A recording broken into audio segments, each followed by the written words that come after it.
Saidpur Village, a historic village in the Margalla Hills of Islamabad, has an old temple known as Ram Mandir or Ram Kund Mandir. Tourists can visit the Rama Mandir Temple in Saidpur Village, but deities have been removed and Hindus are not allowed to worship there. The temple was built in 1700.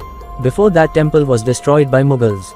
Pressed up against the foothills of the Himalayas in the Pakistani capital of Islamabad is a tiny 16th century temple, built as a shrine to the ancient god Ram, who Hindus believe lived in the area with his family during 14 long years of exile.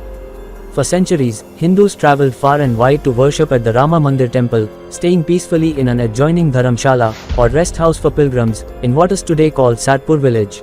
According to official records dating as far back as 1893, a fair was held each year at a pond near the site to commemorate that Ram and his family had once sipped water from it.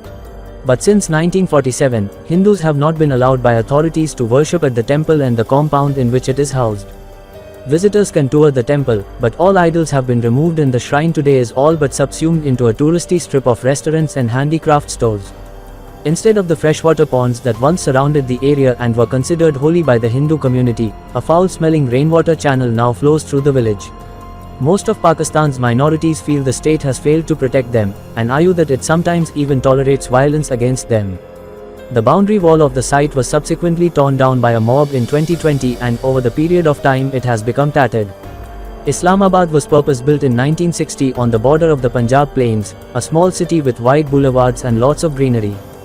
It was in the same year that the Rama Mandir Temple complex was converted into a girls' school.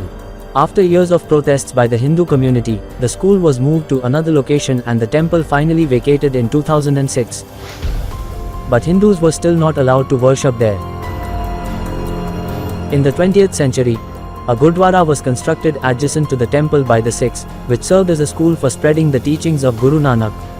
Until the partition of the subcontinent in 1947, Vaheguru and the goddesses Lakshmi and Kali were worshipped next to each other.